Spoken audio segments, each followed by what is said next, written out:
Hi everyone, welcome back. In the previous video, I have discussed about this complete code, that is how to create a query and how to join two tables using the query. So this query is an object type. If you have missed this video, please go and watch the previous video in the playlist. And now I'm going to show you the code unit. Okay, so we are going to write a code unit to display, to filter the quantity which are greater than 10. Okay, so if you run this code, okay, I will be posting this code in the GitHub page. You can find it there. So this is my page where I'll be posting all the code snippets here. So if you want to see that, you can go here. I'll also leave this link in the description. You can check it out there. Okay, even if you have any doubts in this, you can leave the comment in my blog. I'm also show this is my blog where I'll be posting all the details about business central. So here you can find all the topics, like if you go to the exercise or if you go to the source code, you can, this will also take you to this particular GitHub page. Okay, so anyhow, through any mode you can just go and reach it. I'm also posting all the article here. You can find it here. So let us go back to the concept, that is we have already written the query. So I'm going to call this query, and in the code unit I'm going to create a filter where it will fetch the quantity which is greater than 10. Okay, so here you can see that this is the output of this query.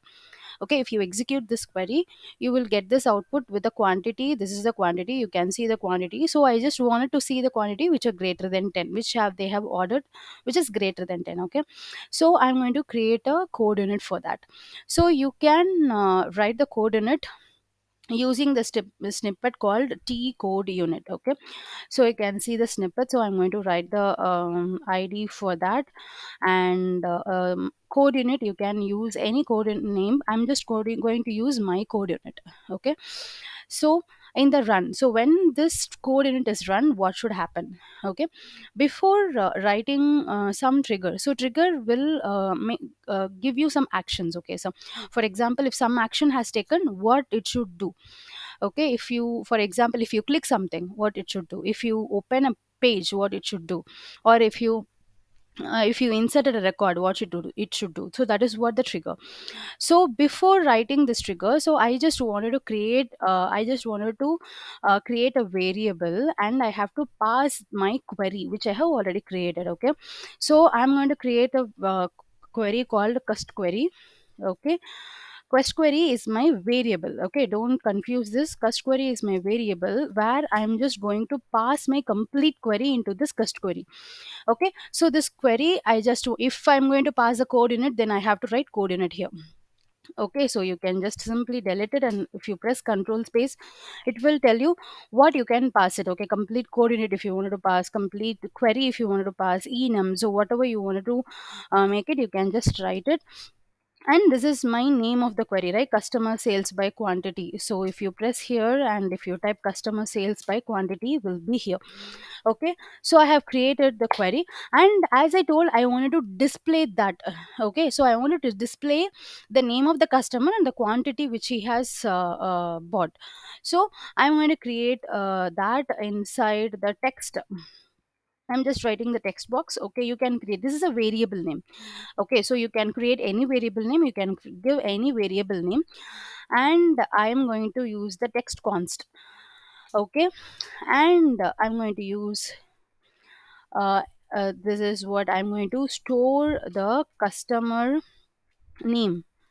Okay, which I'll be passing in the as the first one, that is what percentage one, because I wanted to display that name here. So I'm using the percentage. So if you want to know about what is this percentage and everything, you can just go and check in my previous video.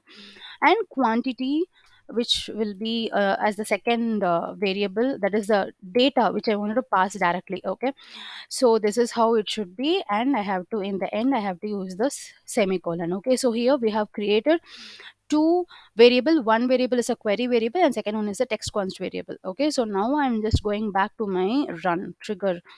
So here I'm just going to write the trigger. So first I wanted to set the filter which should display only the sales which is greater than 10. Okay, so if you want to display the sales which is greater than 10, then I'll be writing, so this is what my query name, I have created the query name. So I am typing customer query. Okay, dot, once if you give a dot, it will show you what all the possible methods you have. I'm just writing set filter.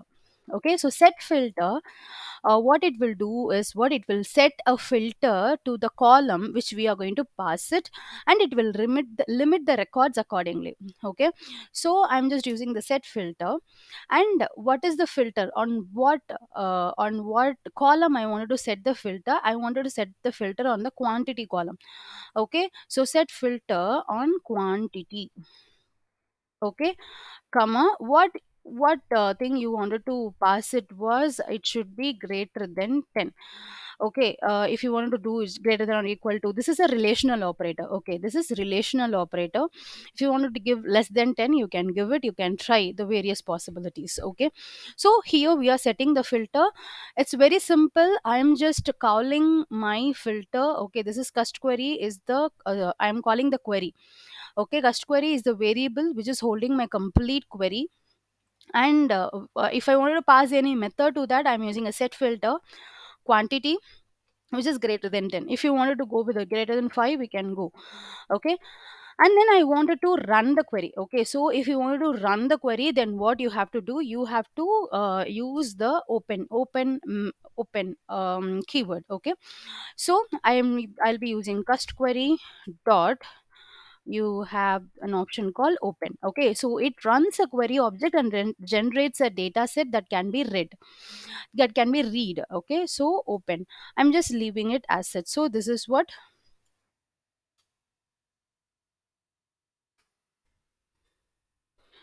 Okay, so I'm just that is running a query, that is I'm going to open a query. So now we are going to read each row, because here you have various rows, right? So here this is one row, this is one complete row, this is one complete row. Now I wanted to iterate through every row, because it has to go and check, and it has to find which quantity is greater than 10. Okay, first, so for this we have to write the loop. Okay, either we have to write the for loop or we have to write the while loop. So here we are going to use the while loop. Okay, so I'm just writing while. Okay, so while, what is your query name? Your query name is what, this dot read. Okay, while it is reading, do what it has to do, it has to begin. Okay, so this is your complete iteration. Okay, it has to what, it has to show you a message. Okay, it has to show you a message. So what is that, it has to show the message and pass it there. So text box, it has to pass that to the text box, that is the value. And the query name, so what it has to pass, I have passed the customer name and the quantity, right? The customer name is what, the name which we have created here, cust name and cust number. Okay, customer query dot customer name, comma, cust query dot quantity. Okay, so this is the quantity. So these three fields it is fetching, right? So this is from a query. Okay, because I'm calling the query dot quantity, so from here it has to call the complete query. See, understand the logic. So whenever I am giving cust query, so cust query is the variable which is holding the complete query. Okay, this is the complete query. Okay, it is holding, so what are the things it will hold? It will hold the fields which I have passed it. It holds the table which I am just I have used it. Okay, so I have also I just told I wanted to display that in the text box. Okay, so here what is happening, see, if you have only one record and if you wanted to execute this filter to that record, then no need of this iteration. Okay, since you have nearly at least more than 10 records here, even if it is more than one record, then you have to go for the iteration. So what it should do, see, I have as I told, I have this much records. Okay, imagine that I have this much record. So and the quantity is here. So the first one is 10, second one is 20, third is 5, fourth is 5, sixth is so like this you have some quantities. Okay, so what it has to do, first it should go to the first record and see whether the quantity is greater than 10. If it is not greater, then it should not show this result, and then it should go to the next record and it should see whether the quantity is greater than 10. If it is greater, then it should show the value. Okay, likewise it has to go through all the records, all the row completely in that table, and then it has to display the message. Okay, so it will read each row in the data set and displays a message with the column value. It will display a message. So that is why we have given the message here. Okay, message method is used to display the message with the value and the column. Okay, so it will read completely and it will show you the record. So here first it will fetch the, it will filter it, and then after it will open, it will go and search for all these things, and it will display the data here. Okay, so this is what, and once the thing is over, because we have already opened the query, right, then we have to close the query. So what I'm going to do is I'm going to close the query dot closc. Okay, I have closed the query as well. So this is important, and we have also declared all these things. So this is how we have created the code unit. Now if I wanted to execute this code unit, or actually we have did this in the sales line. Okay, so this sales line is the table. Okay, got it. So I hope you all are following this concept. The sales unit is what the table. Okay, this is the table sales unit. So sales line, we have created the sales line and customer, everything, customer or the table. But if I wanted to display, if I wanted to see the result, I need a page for this. Okay, so what I'm going to do is I'm going to extend the page, because these pages are already there. I am going to extend the page. That page name is called sales order page. Okay, I have to extend the page, and inside that page I am going to call the code unit. Okay, so let us do that. So let us create a page extension, new file, page extension query codeunit.al. Actually we have a specific set of naming, but naming conventions or naming principles are there, but just for understanding it, so I am just creating it. So you can t page extension. Okay, so you can find the t page extension here. We will try to create a page extension. Okay, my page extend, your name of your page, that is sales customer. Okay, I'm just writing it. And what is the page which we wanted to do is what, sales order page. Okay, okay, sales order. Okay, so sales order page, and you can see that these are all the layouts and the actions. Okay, so what action we are going to write it, so that is what we have to write inside that. Inside the actions we have to write on what, after what I'm going to do, add after assembly orders. Okay, add after assembly orders I'm going to write it, and inside that I'm going to do promoted, sorry, action. Inside that I have to create another action called T action. Action name is what, the customer, sorry, action, add after, and then action, customer sales quantity. Okay, so and here you have to write promoted is equal to true. So these are all the properties which you have to write it for. Okay, like it should appears in the home tab or not. So that is what the promoted, you are just making it as a true because it has to appear. And the promoted category, which I'm just, so if you just go to the category you can find various categories, because these categories you can find it there. So here you can make it as Okay, we have the category called new, so I'm just making it as new. Okay, and in the trigger on action, we have to write few things. So I'm going to create the variable inside the trigger. So if you want to create a variable, you can use var, and you have to use the um, that is code unit which we have created. Okay, so code unit, what is the name of the code unit which we have created? Code unit, my code unit. Okay, so I'm going to use the my code unit. My, exactly, it should be okay, like my code unit name should be my code unit. Okay,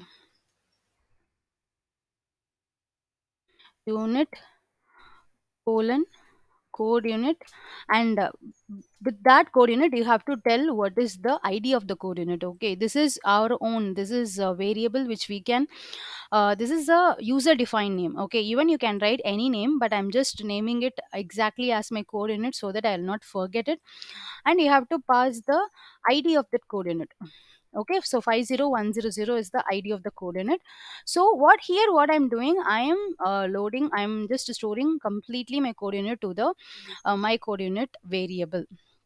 Okay, so I'm just using the clear. Okay, when the code init, that is when this action is happened, so it should clear, because every time when new customer data is updated, then what it should happen? Okay, first it should clear the existing data, and then it should run the code unit. Okay, so it should clear the mm, my code unit, that is the completely where my code unit is stored, and I'm just going to run the code unit, my code unit dot run. Okay, now what we have to do is we have to just save it. Okay, let us save this, and we have to execute this. Let us find where the sales order page is. Okay, sales order page 42. So let us execute this and see. I'm just going to make it a sales order page 42, and the page, I'm going to execute the page here. So let us execute this. Okay, so here you can see that I have told that it should be in the promoted category, that is new. So here you can see the category new. Okay, so once if you execute this query, the complete information about the customer number, with the customer number, customer name, and the quantity. Okay, whatever the quantity they have bought, that will be displayed. We have just filtered the quantity which is greater than 10. Whatever the data which is greater than 10 will be filtered, and that will be displayed in the text box, that is a message box. Okay, and once after creating this, because I have to trigger that, so what I'm doing is I'm just extending the page called sales order, and I'm just I am executing this particular query. I'm calling this code unit, and that action is what, the name is what, customer sales quantity. Okay, here you can see that if I execute the page sales order, you can, if you click on any sales, okay, if you click on anything, you can see that. Okay, if I click on the new, you can see this is the action name. This action name is what I have given here, customer sales quantity. And what happens, it if what is happening is, when I click that, it is calling this code unit. Okay, this is what the exact code unit, the complete code unit, it is filtering the data which is greater than 10, and it is looping throughout the table, that is throughout the record, and then finally it is giving me the output. So if I execute this, it is displaying in the message box. Okay, that is customer name is this, and the department is this. Okay, so since I have to display that with this particular data, so I have already in the coordinate, I have created as a text box, that is I have created in a variable, that is a text box is a variable which I have created, and I have stored these data into that variable, and I'm calling that here. Okay, and I'm calling that variable where for the first Customer name, I'm just passing the customer name, which is percentage one, and the second one I'm passing the quantity. Okay, it will be displayed. Got it? So this is the complete execution of this particular code. I hope you understand. If you couldn't understand, please follow the blog. I'm also going to post it. And if you don't understand what is code unit, basics of code unit, please check my playlist. Okay, so where I have already discussed about the basics of codeunit, I have discussed about the basics of page extension. Also, I have discussed about the basics of query. So you can find more information in my previous videos. Thank you. Take care. Bye bye.